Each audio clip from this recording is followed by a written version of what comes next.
Si tu veux que tes publicités te rapportent vraiment, tu dois commencer par penser comme un pro de la publicité et non plus comme un amateur. Dans cette vidéo, je vais te partager les 12 éléments qui sont responsables du succès quand on fait des publicités en ligne. Qui je suis pour te partager ça? Eh bien, je m'appelle Xerius et je manage au quotidien des agences qui dépensent des centaines de milliers d'euros par mois. Et le secret ne se trouve pas dans les tactiques. Dans les prochaines minutes, tu vas découvrir comment éviter les pièges qui sabotent tes campagnes aujourd'hui. Comment analyser tes résultats comme un vrai publicitaire. Et tu vas également apprendre comment tirer le maximum de chaque euro investi sans jeter ton argent par la fenêtre. Avant de lancer des pubs, la première chose à faire, c'est d'avoir le bon mindset. Parce que si tu lances des pubs et que tu penses pas comme un vrai publicitaire, tu vas juste t'auto-saboter et au final, ça va pas marcher. L'idée, c'est qu'on voit du coup le mindset d'un publicitaire parce que 99% du succès est dans la tête et même dans les pubs, c'est dans la tête. Donc c'est un truc de fou. On pourrait penser qu'il y a beaucoup de techniques, de tactiques et de choses à bien faire. Il y en a, mais ce qui fait la différence entre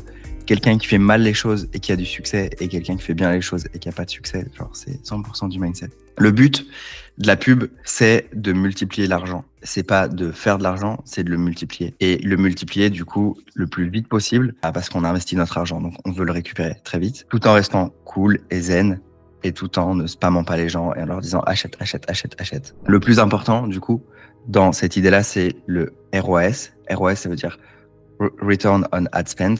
Donc, c'est le retour sur investissement publicitaire. Donc, c'est combien est-ce que tu obtiens quand tu investis 1 euro, par exemple. Pour regarder le ROAS, il faut supprimer toutes les pensées de « je pense » ou « j'ai l'impression ». Mon intuition me dit que si je te demande combien tu fais de retour sur investissement publicitaire, si ton premier mot c'est « oh, je pense que je fais 3 ». Déjà, genre, t'es pas dans le bon mindset, tu vois. Pareil, j'ai l'impression, il n'y a pas d'impression. Combien tu fais, c'est très factuel en fait. Pareil, au niveau du mindset, l'idée c'est d'être vraiment factuel et pas d'être émotionnel à l'idée que ça devrait marcher. Tu vois. Parce que souvent, ce qu'on fait, c'est que on va passer une semaine à écrire ses publicités, à tourner peut-être son webinaire, et des fois on va y passer genre 1 mois. Et vu qu'on y a mis beaucoup d'énergie, on a l'impression que ça devrait marcher. Ça nous fait chier en fait si ça marche pas parce que putain, on s'est cassé la tête à faire ce truc. Et ça marche pas. Donc au final, on va être émotionnel et on va vouloir faire en sorte que ça marche parce qu'on a la flemme de tout recommencer. Et on se dit non mais ça devrait marcher comme ça.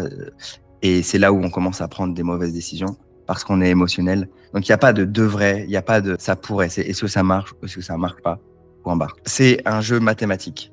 C'est est-ce que tu obtiens plus que ce que tu dépenses et à quelle échelle de temps. C'est-à-dire est-ce que quand tu dépenses 1 euro, tu obtiens 2 euros dans les 30 jours ou est-ce que tu les obtiens dans les 2 ans. C'est pas du tout le même jeu et c'est pas du tout les mêmes enjeux et c'est pas du tout le même type de business en fait. Parce que si tu dépenses et que tu récupères dans les 7 jours, dans ce cas, tu as un business qu'on appelle plus du direct response. Si tu récupères dans les 7 jours, tu vas pouvoir réinvestir cet argent très rapidement et scaler très rapidement sans avoir d'enjeu de trésorerie, de manquer d'argent pour continuer à développer ta boîte en fait. Parce que si t'investis et que t'as le retour de ton investissement dans 2 ans, bah du coup pendant 2 ans t'as besoin de payer tes équipes, t'as besoin de payer la publicité. Et donc au final, il y a un tel écart que tu peux couler ta boîte malgré le fait qu'elle soit en croissance parce que tu récupères ton argent à un moment donné. L'idée c'est de regarder du coup tes data en fait. Il y a 2 data, tu vois. Est-ce que le ROS est positif et à combien de temps? Ton cerveau va te faire des choses contre-intuitives. Genre, c'est pour ça qu'en général, c'est intéressant d'avoir quelqu'un qui gère les pubs et qui n'est pas nous-mêmes, tu vois. Nous, on est émotionnel et du coup, on fait des choses qui sont pas bien par rapport aux publicités. Comme je te l'ai dit tout à l'heure, notre cerveau attribue un niveau de probabilité de réussite de la campagne qui est directement proportionnel à l'ampleur de la peine qu'on a eu à la construire. Donc, je travaille dur. Du coup, il y a de fortes chances que ça fonctionne. Sauf que si ça fonctionne pas, bah, au lieu de le stopper, on va faire des choses stupides, tu vois. Au lieu juste de passer à autre chose et de tester autre chose. C'est pour ça qu'on a besoin d'un coach, d'une personne extérieure qui va nous dire, OK, laisse tomber, passe à autre chose. Ou carrément piloter les campagnes pour nous, en fait. La précision de la pensée est reine. C'est-à-dire que pendant 20 minutes par jour, genre, même si t'es un créatif, même si t'as un côté artistique en toi, pendant 20 minutes par jour, le temps d'analyser tes publicités, si c'est toi qui le fais, genre, je te demande juste de pas avoir d'émotion pendant 20 minutes par jour. Après, tu peux être créatif et faire tout ce que tu veux, mais pendant 20 minutes par jour, juste avoir cette pensée rationnelle et cette pensée très précise et de regarder les chiffres et les datas. La plateforme n'a pas d'importance. Tu peux faire de la pub sur YouTube, TikTok, Insta, Meta, peu importe. Parce que en fait, l'essence même de la pub, c'est juste de transmettre un message à quelqu'un d'autre. Donc on s'en fout un peu de la plateforme. Les principes, ce sont toujours les mêmes. L'idée, c'est de trouver quel est le message qui résonne avec l'audience. Donc, quel est le message et quelle est l'audience? C'est tout, en fait. Un message, c'est quoi? C'est une combinaison de mots et d'images. L'audience, c'est juste un groupe de personnes, en fait. Donc, quelle est la meilleure combinaison de mots et d'images qui va résonner avec ce groupe de personnes? Quand je dis résonner, c'est pas, oh, tiens, ils cliquent. Parce que s'ils achètent pas, c'est que ça résonne pas vraiment. Ça peut, mais pas forcément. Mais du coup, ce que tu veux vraiment regarder, c'est est-ce que tu as un retour sur investissement derrière, en fait? Alors, là, tu sais que ça résonne. D'une manière générale, si tu ne prends pas en compte la plateforme, c'est est-ce que tu obtiens des prospects? Est-ce que tu obtiens des appels? Est-ce que tu closes? Tous les autres critères, en fait, c'est pour optimiser ces 3 critères-là. Si tu regardes le CTR, si tu regardes ton taux d'opt-in sur ta page de capture, etc., tu vois, c'est seulement pour optimiser ces 3 critères. Parce que qu'est-ce qui t'amène des clients? C'est est-ce que tu obtiens des prospects? Est-ce que tu obtiens des appels qui t'amènent des clients, en fait, tu vois. Avoir une main de fer, ça veut dire que si aujourd'hui, tu dépenses 500 € et que tu fais 500 €, du coup, tu vas probablement te dire, je dépense 500 balles et je fais 500 balles, genre, je suis break-even.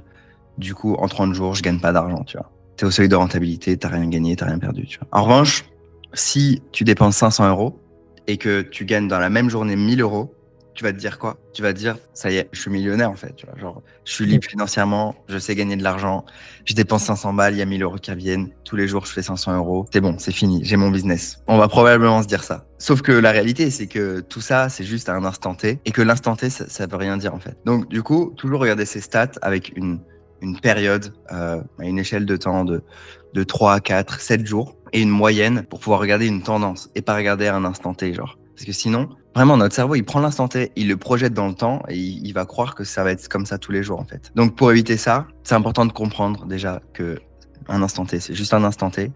Et du coup, en conséquence, que tu peux avoir 20 leads et tu payes 10 € le lead, tu as dépensé 200 €, il s'est rien passé. C'est pas parce qu'il s'est rien passé que tu dois tout changer. C'est juste un instant T, ok, tu as 20 leads, ok, mais quelle est la tendance? Si on compare avec une entreprise traditionnelle, genre, est-ce que parce que tu as eu 20 personnes qui sont venues dans ton magasin, tu vas tout changer la déco de ton magasin et repositionner tous tes articles et tout changer? Non, en fait. Tu vas pas changer d'emplacement, c'est juste, ok, tu as eu 20 leads, ok, mais quelle est la tendance sur le mois, en fait? Du coup, pareil, au niveau de la perte, si tu investis là, il y a marqué, si tu investis 100 € et que tu fais 0, tu vas te dire quoi? Putain, j'ai investi 100 € aujourd'hui, j'ai investi 100 € par jour. Du coup, si j'ai investi 100 € par jour pendant 30 jours, je vais perdre 3000 € par mois. Ça y est, genre, je suis pauvre, je suis dans la merde, tu vois. Mais c'est pas ça qui va se passer non plus. Et je pense qu'une des choses qui tue beaucoup de business, c'est le manque d'expérience des personnes qui fait qu'ils vont se projeter d'une mauvaise manière et prendre des mauvaises décisions qui vont avoir des conséquences plus ou moins graves à long terme ou à court terme, tu vois. Pour développer un business comme ça, avec la publicité, genre, c'est important de comprendre la pensée long terme et de pas être émotionnel. Le truc le plus dur dans la pub, c'est pas de faire des pubs. Parce que, en fait, faire des pubs, c'est super simple. Tu peux apprendre en 20 minutes en regardant une vidéo YouTube et c'est facile. C'est facile de lancer une pub. Ce qui est difficile, c'est de les faire acheter. Pour ça, tu as besoin de te concentrer sur un truc. C'est pas nécessairement tes pubs, c'est d'avoir un bon funnel, un bon tunnel de vente qui va faire en sorte que tu vas rentabiliser ces pubs, tu vois. Amener du trafic, c'est simple. Le vrai challenge, c'est que les gens achètent. Pour que tu aies un bon ROAS, retour sur investissement publicitaire, dans un laps de temps qui est assez réduit, parce qu'on n'est pas des entreprises avec des millions de dollars qui attendent sur des comptes, tu vois. Et on n'a pas un budget marketing qui est limité. La plateforme est plus intelligente que nous. Souvent, ce qu'on va avoir tendance à faire, c'est ok, mon avatar, il a plus de 35 ans, c'est une femme qui a pour intérêt ce magazine, les chiens et le sport, tu vois. Et du coup, on veut tout combiner pour être plus intelligent que l'algorithme en pensant que nous, on connaît mieux. Et du coup, si on target de manière hyper précise ces gens-là, bah du coup, on va avoir des coûts par lead pas chers, des calls qualifiés, etc. C'est faux, en fait. C'est faux. On n'a pas les millions de points de data et de données que les plateformes ont, en fait, sur les avatars. Et aujourd'hui, avec l'IA, le machine learning et tout, toutes les plateformes publicitaires sont capables de lire ton message, lire à qui tu t'adresses, écouter ta vidéo et pouvoir ensuite mettre les bonnes personnes en face. Si tu réduis l'audience, tu vas juste brider l'algorithme, en fait. Des fois, il y a des campagnes qui marchent mieux en targetant tout le monde en France et en laissant l'IA faire le travail qu'en essayant de, toi, choisir plein d'audiences, etc. Tu mets l'objectif que tu veux et tu pilotes par rapport à cet objectif. Genre, si je veux des calls, du coup, je vais regarder le coût par call et je vais piloter par rapport à mon coût par call. Je vais pouvoir mettre plus de budget sur les campagnes qui me rapportent des calls, etc. Ne pas tester 15 millions de fonctionnalités. C'est un problème que je vois souvent en fait chez au moins un entrepreneur sur deux. C'est qu'ils se lancent dans la pub et du coup, ils sont là en mode « Mais est-ce que tu as déjà essayé ça? Est-ce que tu as déjà essayé ça? Putain, j'ai trop envie de tester ça et tout. » Et en fait, il y a 1 milliard de fonctionnalités à tester et moi, pour amener genre des boîtes à plus d'1 million d'euros par an, j'utilise 1% ou 0,1% de ces fonctionnalités. Je fais toujours la même chose et ça marche très bien, tu vois. Peut-être que ça pourrait être plus efficace, mais le temps de chercher, de comprendre les fonctionnalités, d'optimiser les résultats, etc. T'as mieux fait de rester simple dans un premier temps, reproduire ce qui marche. Peut-être que quand tu feras genre 15 millions par an, t'auras une équipe qui pourra tester toutes les fonctionnalités que tu veux, tu vois. Mais dans un premier temps, focus sur ton métier, ce que tu fais, ce que tu veux faire. Fais les pubs les plus simples possibles, les campagnes les plus simples possibles et tu auras moins de casse-tête, moins de problèmes. Et du coup, ça marchera. C'est tester et approuver. 3 choses pour toi pour la suite. La première chose, c'est de mettre un like si tu as aimé cette vidéo. La deuxième chose, c'est de t'abonner si tu veux recevoir d'autres vidéos similaires. Et la troisième chose, c'est de regarder le premier lien en description de cette vidéo. Clique sur le lien, laisse ton email, puisque j'envoie un email chaque semaine rempli de valeur qui va t'aider à développer ton business à plus de 50 000 euros par mois, tout en étant dans le kiff et en adorant ce que tu fais, en ayant une vie riche. Mets un like, abonne-toi et clique sur le lien pour recevoir mes emails. C'était Xarius, je te dis à bientôt, ciao.